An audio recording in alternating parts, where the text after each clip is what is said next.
Cutting across to some breaking updates also coming in. Supreme Court appointed SIT probing the affairs of Vantara has given a clean chit to the Zoological Rescue and Rehabilitation Centre in Gujarat's Jamnagar.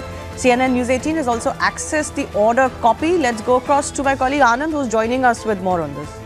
Well, this is big, Shivani, and to our viewers. Vantara has been given a complete clean chit by the two-justice SIT of the two-justice bench of the Supreme Court, and the SIT was led by Justice Chalameshwar, and they have gone through in depth all the allegations and complaints that have been made against Vantara and the about 46,000 animals across various species who are currently being cared for, nurtured and perhaps rehabilitated at the facility there in Jamnagar. Now, just reading some of the important operative parts in this entire 45-page judgment that includes a full Schedule A of all the complaints, news articles, stories, information, submissions that were considered in detail that have also been attached, and all the complaints across various animal species and various concerns from various animals brought in, rescued, rehabilitated from various countries have also been questioned. Importantly, 4.6.3 page 26 says on examination of the complaints, the news reports referred to therein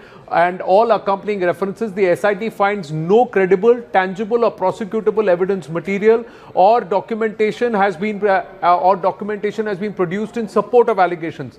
Complaints and authors were afforded an opportunity to substantiate their claims. The limited material submitted was scrutinized but does not disclose the commission of any offence. One journalist expressly stated an unwillingness to cooperate with courts or authorities. Others furnished only news clippings and secondary articles which in themselves constitute hearsay.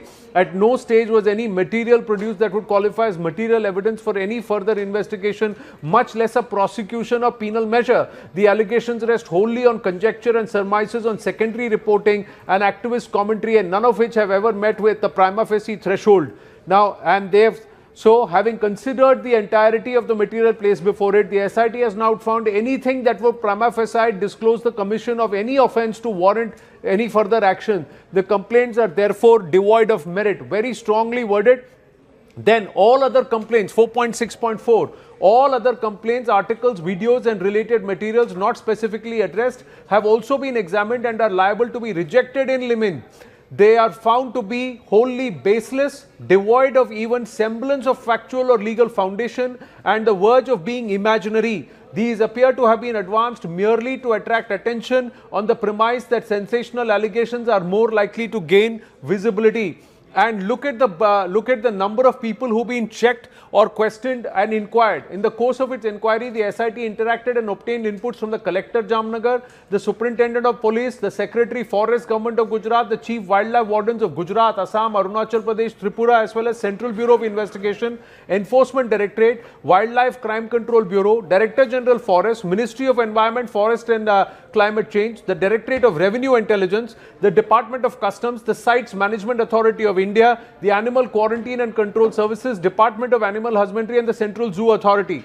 And upon careful consideration of the allegations, the responses of these central and state authorities and its own independent assessment, the SIT finds no merit in any of the allegations. No breach or violation has been found of the Wildlife Protection Act 1972, the recognition of Zoo Rules 2009, the guidelines of the Central Zoo Authority, the Foreign Trade Regulation and Development Act 1992, the Customs Act 1962, the IPC 1860 or the Bharatiya Nyaya Sanhita 2023, the Prevention of Money Laundering Act 2002 and the Convention of International Trade Endangered Species of Wild Flora and Fauna. So all these acts have been thoroughly vetted, questioned, inquired, and they have found no misdemeanor or wrongdoing altogether. Further, they have said none of the numerous authorities in India and abroad could support wild speculative allegations. Rather, they express satisfaction on the issues of compliances and regulatory measures.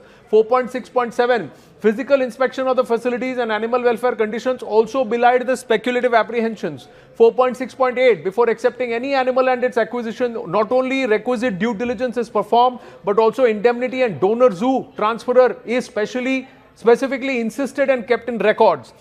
And also then there are said 4.6.10, no irregular cash crypto flows, no engagement, I'm just going to increase it again. No engagement with smugglers or unlicensed intermediaries have been brought out. Therefore, the SIT concludes that the allegations made are baseless. The acquisitions are neither vitiated nor tainted by fraud, misrepresentation or contravention of law. 4.6.11.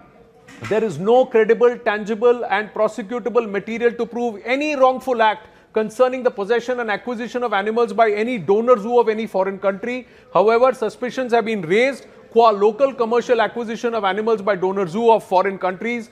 Based thereon, doubts are raised on permissibility of commercial acquisition by donor zoo within domestic laws applicable in the respective foreign country. In any case, it is verified that the exports by such donor zoo to Vantara entities in India are under valid sites permit and non-commercial transaction permitted by the concerned government agency and under requisite permissions and clearances.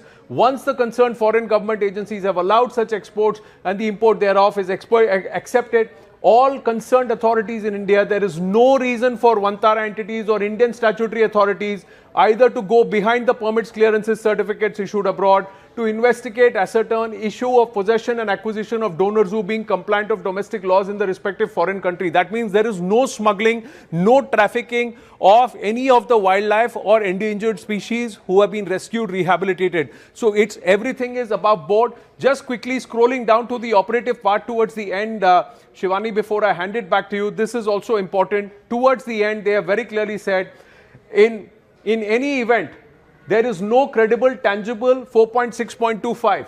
There is no credible, tangible, admissible material to show complicity or knowledge of wrongful act if done any by donor zoo to attract liability, criminal or otherwise on Vantara entities. Presumption of innocence is hallmark of criminal jurisprudence. It cannot be ignored in this regard merely on the basis of imaginative allegations. Then 2.6 and 2.7 important. Vantara has been repeatedly subjected to various litigations in different courts in alleged public interest with repetitive speculative allegations without any credible, tangible and substantial evidence despite their lawful efforts without any commercialization. The operations of GZRRC and the RKTEWT emerge as legally compliant. Here the SIT also notes that some of the complaints have gone to the extent of questioning the functioning of all the departments of the government, both Indian and foreign. The complainants have also made allegations against the functioning of the court-appointed high-powered committee. They have equally castigated various high courts by making contemptuous allegations regarding various proceedings and process followed by the courts. Such allegations deserve not just complete rejection, but deprecation. In the light of the fact-finding exercise, the SIT submits for the consideration of the Honorable Court that the complaints and complaints based on articles, submits, news reports, stories which are considered hereto may please be considered for appropriate orders as already been observed by the Honorable Court paragraph. So thereafter they go out and say please follow the appropriate orders, leaves it to the court, but the SIT finds nothing wrong across all a litany of complaints which they all say have got no legal basis, there is no material evidence, it's largely imaginative and based on hearsay, secondary articles. That's what it's repeatedly said, and all compliance is met, all boxes ticked. Nobody has a problem with Vantara because they have followed all the rules to the T. That's what the SIT has now observed. The SIT panel that has submitted that report was taken on record earlier today by the Supreme Court.